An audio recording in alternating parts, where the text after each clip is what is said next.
자, 오늘 말씀의 제목이 부활을 보다라는 제목입니다.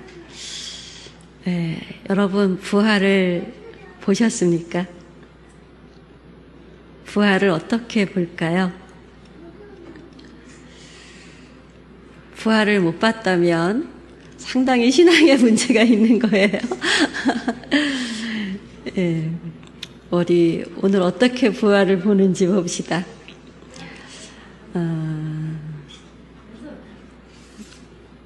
앞에 와서 앉으세요. 반가워요. 준이, 연서. 연서 옆에 앉아요.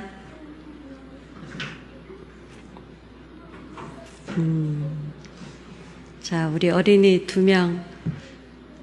연우는 언제 예수님 영접했더라? 얼마 전에 했죠? 우리 다시 한번 우리 2명 잘 왔어, 반가워 하는 마음으로 박수로 환영합니다. 우리 뒤에도 오늘 저희 교회 예배 처음 오신 분인데요. 반갑습니다. 아시는 분이세요? 아, 그랬구나. 전에 저희 교회 다니시다가 이사 가신 분이 있는데 저희 학교 선배님이신데요. 그분하고 너무 닮으셔가지고 그분인가 했어요. 우리 같이 박수로 환영하겠습니다. 잘 오셨습니다. 이게 뭐지요? 응? 핸드폰이죠. 그쵸. 휴대폰 케이스, 휴대폰이에요. 질문 하나 할게요. 배터리 없는 핸드폰 본 적 많이 있죠? 겉은 멀쩡합니다. 화면도 있고 버튼도 있지요. 그런데 전원이 켜지지 않으면 아무 소용 없습니다. 게임도 안 되고, 그쵸? 전화도 안 되고, 카톡도 안 됩니다. 여러분, 근데 이건 핸드폰 이야기만이 아닙니다. 우리 이야기일 수도 있습니다. 겉으로는 잘 지내는 것 같고 예배도 드리고 생활도 열심히 합니다. 그런데 어느 순간 힘이 쭉 빠진 것처럼 마음도 무겁고 기쁨도 사라지고 괜히 짜증만 납니다. 왜일까요? 성경은 오늘 우리에게 말합니다. 생명이 빠져 있기 때문이다. 오늘은 죽은 것이 다시 살아나는 날, 하나님 생명이 다시 들어오는 날, 바로 부활절입니다. 우리 부활절이 아까 영어로 뭐라 그랬죠? 해피 리저렉션, 해피 리저렉션 데이. 예수님이 살아나셨어요. 이걸 영어로 뭐라 한다 했죠? He is risen. 예수님이 살아나신 날인데요. 오늘 에스겔서 말씀을 보면 1절에 여호와의 손이 내게 임하셨대요. 하늘에서 여호와의 손이 에스겔에게 임하시고, 그리고 그의 영으로 나를 어떻게 했대요? 손이 임해서, 그리고 하나님의 영이 임해서 나를 어디로 데리고 가셨대요. 이 여호와의 손은 여호와 야드라고 해요. 히브리어로 여호와 야드. 여호와의 손이 강력히 임했어요. 그래서 에스겔을 붙들고 하나님의 영이 움직이면서 에스겔 골짜기로 데려가십니다. 진짜 에스겔 골짜기가 있는 건 아니에요. 이스라엘 땅에. 에스겔이 본 골짜기여서 우리가 에스겔 골짜기라고 하는데, 이 골짜기는 아주 이상하게 특별한 골짜기입니다. 그곳에 뭐가 가득해 있죠? 마른 뼈. 우리 나라는 골짜기가 이렇게 좁잖아요. 그쵸? 그런데 이 이스라엘은 골짜기가 우리처럼 좁지 않고 굉장히 평지같이 넓게 있으면서 양쪽에 산이 있게 그런 골짜기로 데려가셨는데 뼈들이 가득히 쌓인 곳이었대요.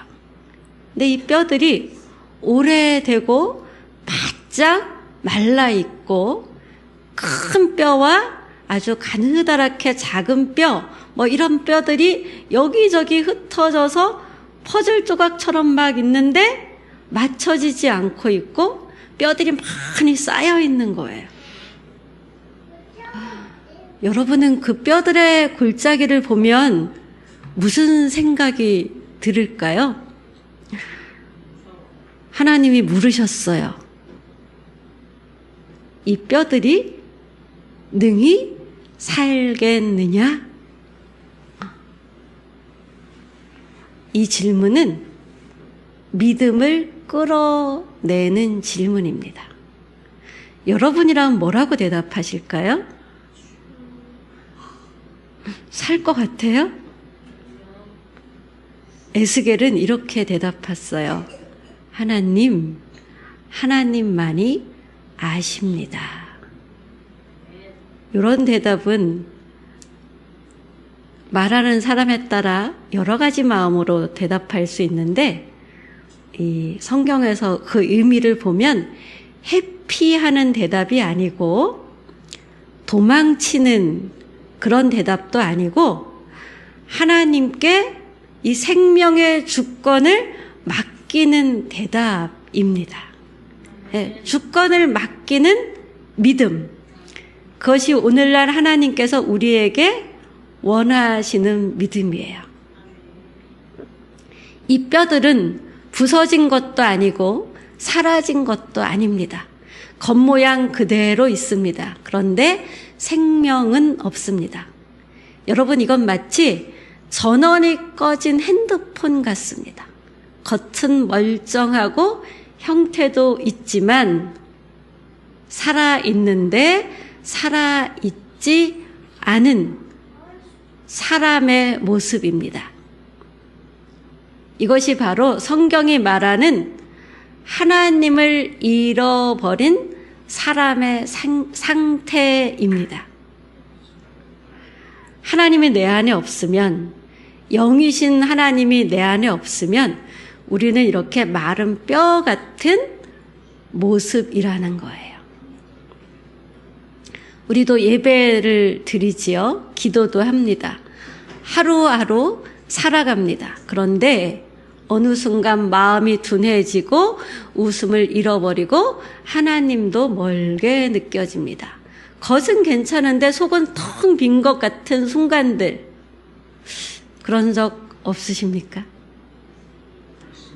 사랑하는 여러분, 하나님은 왜 이 마른 뼈 골짜기를 보여주셨을까요? 우리를 너는 마른 뼈 같아 이렇게 판단하기 위해서도 아니고 정죄하기 위해서도 아닙니다. 다시 살리기 위해서입니다. 하나님은 지금 우리에게도 물으십니다. 이 뼈들이 능히 살겠느냐? 여러분 주변에 예수 믿지 않는 영혼들 보면 그 뼈들이 능히 살 수 있을 것 같으십니까? 믿지 않는 내 가족, 핍박하는 내 가족이 능히 살겠다 믿음이 가십니까? 도무지 희망이요.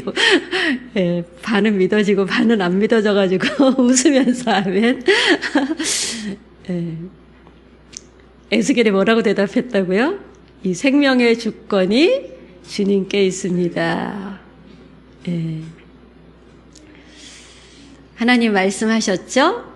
내가 다시 살릴 것이다. 내가 다시 살릴 것이다. 누가요? 하나님이 대신 살릴 것이다. 전원이 꺼진 것 같은 우리 인생도 하나님이 다시 켜실 수 있습니다. 배터리가 완전히 방전된 것 같아도 하나님은 생명을 다시 채워주시는 분이십니다.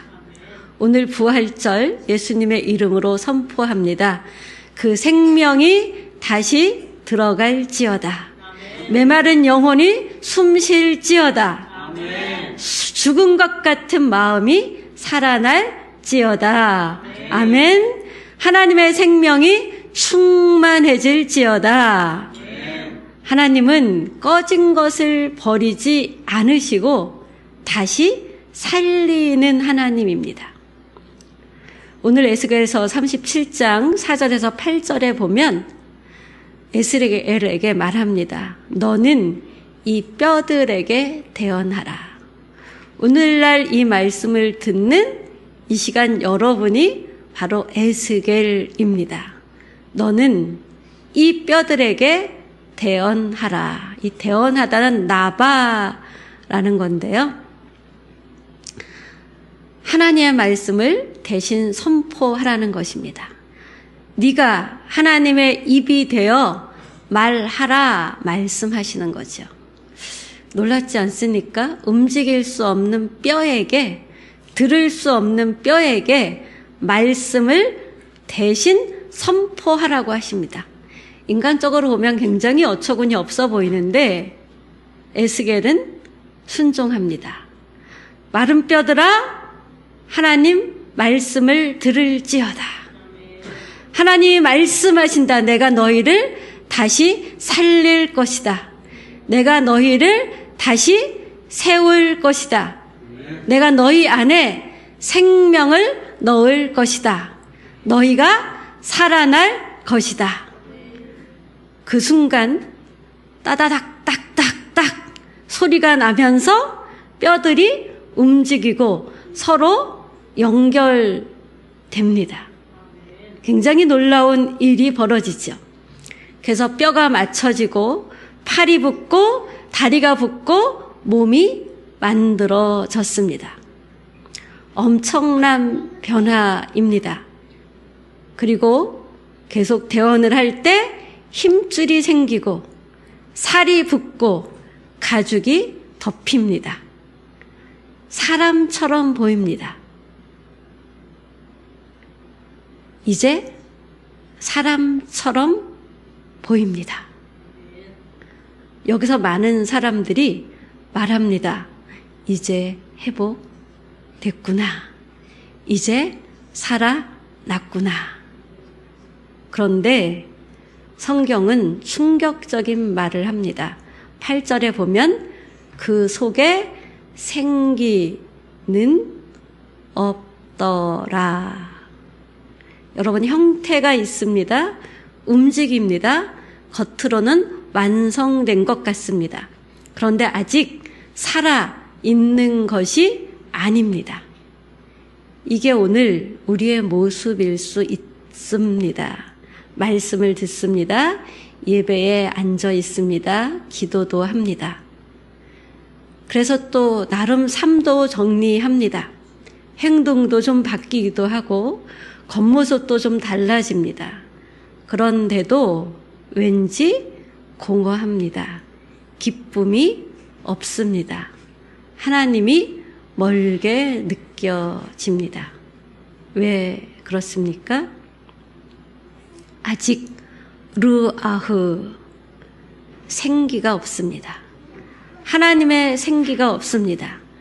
아직 성령 충만이 없습니다. 왜 기독교인들이 욕을 먹지요? 성령 충만이 없어서 내 힘으로 살려고 하다가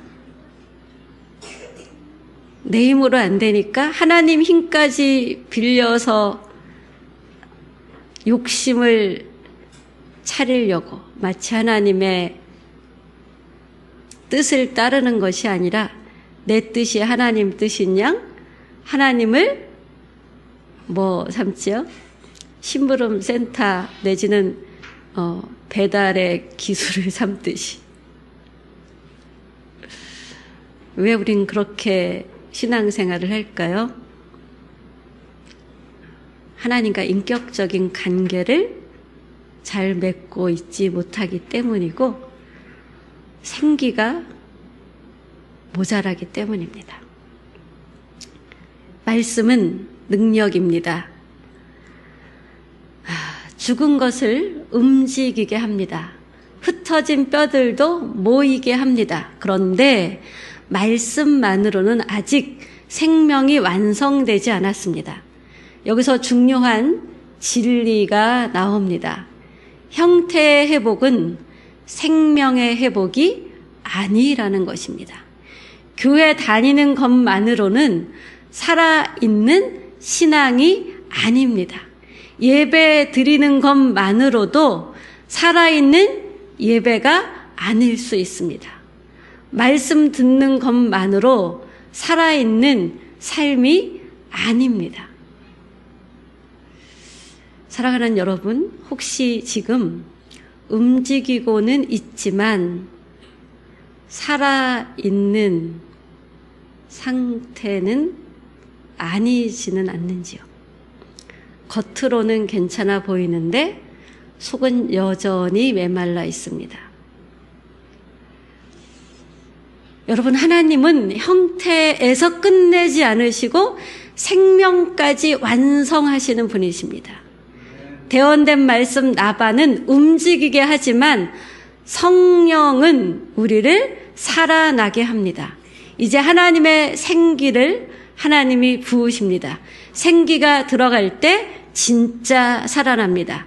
9절에 보면 인자야 너는 생기에게 대언하라라고 합니다. 예, 성령에게 대언하라. 생기가 곧 뭐죠? 성령 루아후. 아담과 하와, 아담을 지으시고 어떻게 했죠? 생기를 불어넣었잖아요. 그랬더니 생영이 되었습니다. 루아후는 단순한 바람이 아닙니다. 숨입니다. 호흡입니다. 생명입니다. 하나님이 말씀하십니다. 루아후야, 생기야, 사방에서 와서 이 죽은 자들에게 들어가라. 에스겔이 대신 다시 대언합니다. 생기야, 들어가라. 숨이 들어갑니다. 생명이 들어갑니다. 그들이 벌떡벌떡 일어섭니다. 10절에 보면 생기가 들어가며 그들이 곧 살아나 일어서는데 극히 큰 군대가 되었다라고 합니다. 여러분, 여기서 모든 것이 완성됩니다. 움직여도 생명이 아닙니다. 형태가 있어도 생명이 아닙니다. 르아흐, 성령이 충만할 때 비로소 살아납니다. 이 장면 이후 600년 정도가 흘렀습니다. 말씀이 사라진 것 같은 시대, 하나님이 일하지 않는 것 같은 시대, 로마의 압자하에 있는 이스라엘 한 마을에 예수님이 나타나셨지요. 그리고 어느 날 무덤 앞에서 예수님이 말씀하십니다. 시신이 썩어서 냄새가 나기 시작했는데도 그 무덤 앞에서 예수님이 말씀하십니다. 나는 부활이요 생명이니. 이건 예수님의 선언이 아닙니다. 예수님의 정체성입니다. 예수님은 존재가 생명 자체, 부활 자체입니다. 내가 생명을 준다가 아니고요. 내가 생명이다입니다. 에스겔이 본 그 생기, 그 생명이 사람의 모습으로 오셨습니다. 예수님이 큰 소리로 외칩니다. 라사로야 일어나라. 나사로야 나오라. 그 순간 죽은 사람이 냄새나던 시신이 걸어서 나옵니다. 말씀이 들어가면 움직입니다. 생기가 들어가면 살아납니다. 예수님이 우리 안에 들어오셔서 나를 완전히 장악할 때, 성령으로 내가 충만할 때 우리는 완전히 살아납니다. 사랑하는 여러분, 이건 나사로 이야기가 아니고요. 우리 이야기입니다. 예수님도 지금 부르십니다. 나사로야, 나오라.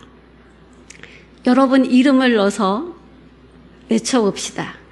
연서는 연서야, 나오라. 이렇게. 복염아, 나오라. 이렇게 자기 이름을 넣어서 힘차게 3번 외칩니다. 순덕아, 나오라. 순덕아, 나오라. 순덕아, 나오라. 예.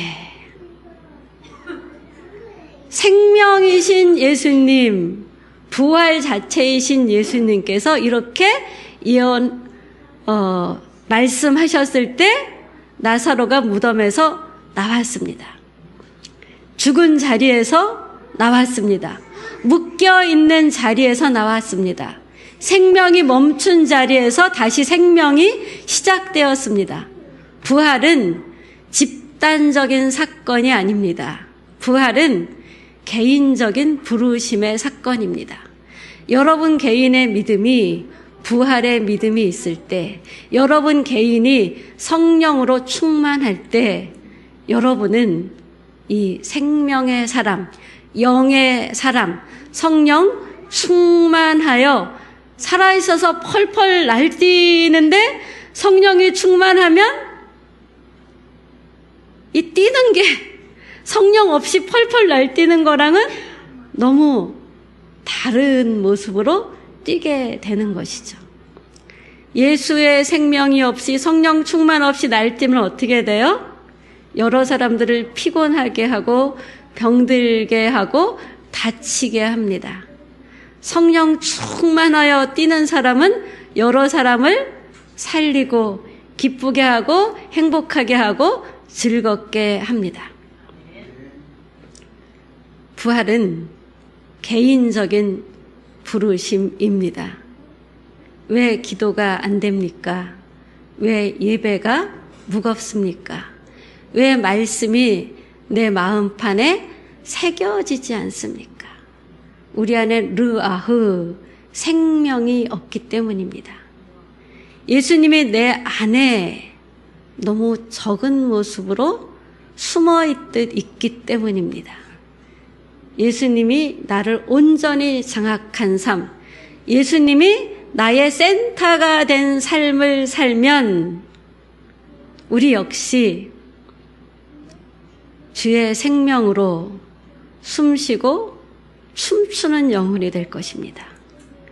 예수님이 있으면 살아납니다. 예수님이 없으면 살아있어도 죽은 것입니다. 오늘 예수님이 여러분에게 묻습니다.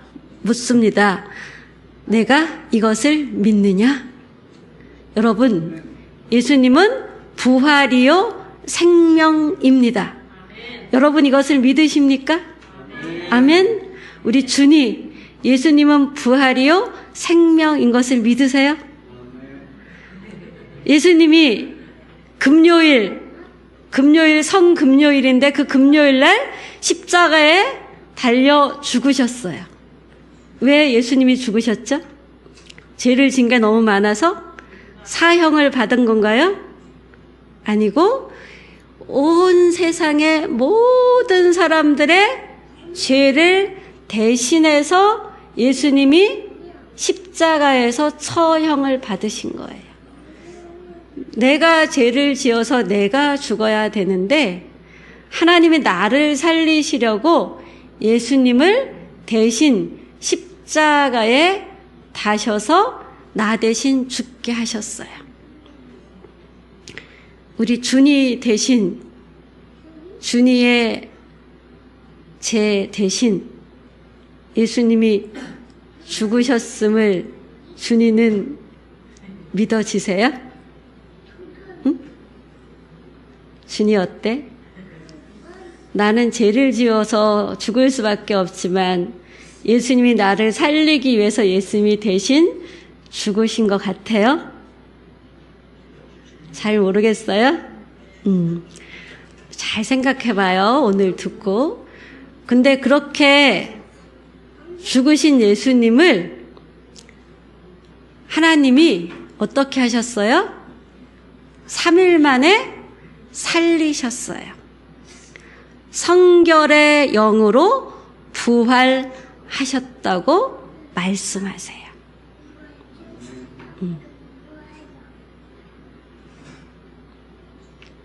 예수님이 나를 위해 죽으실 때 사람들이 채찍으로 때리고 창으로 찔렀죠.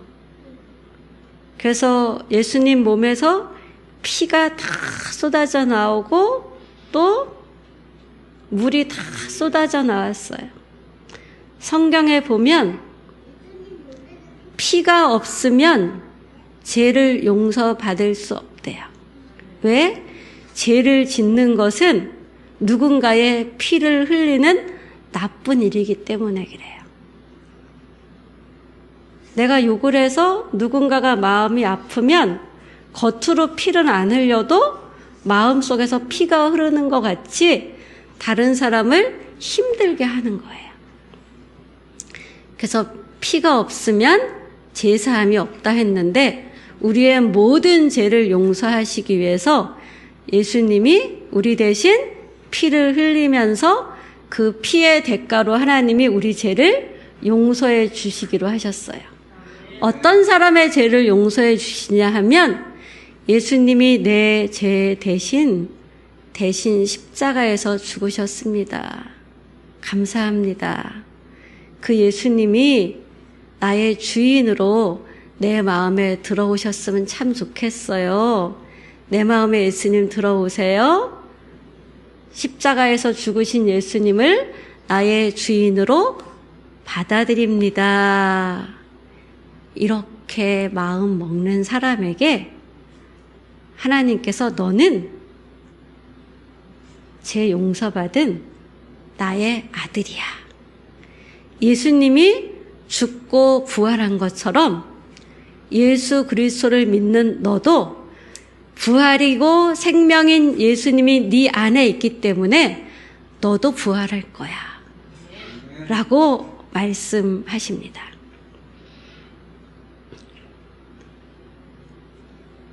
마르다는요, 나는 부활이요 생명이다. 내가 이것을 믿느냐? 라고 물으시니까 주님 믿어요. 죽어도 다시 살아날 수 있다는 걸 믿어요. 그랬어요. 우리 한번 따라해 봅시다. 주님, 나도 죽었다가 살아나신 예수님을 믿습니다. 예수님 내 안에 들어오십시오. 부활이요 생명인 예수님이 나를 구원해 주시고 나를 부활케 해 주세요.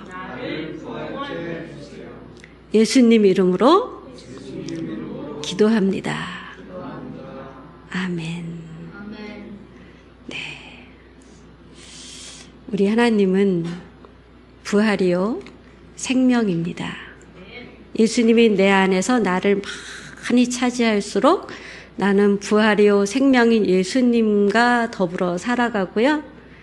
내 안에 주님보다 내가 커서 예수님 믿어요 이렇게 기도했지만 내 마음대로 내 뜻대로 내 기분대로 내 생각대로 내가 주인 노릇하며 살려고 할수록 주님은 점점 힘을 잃게 되고 아까 에스겔 골짜기에 누가 데려갔다고요?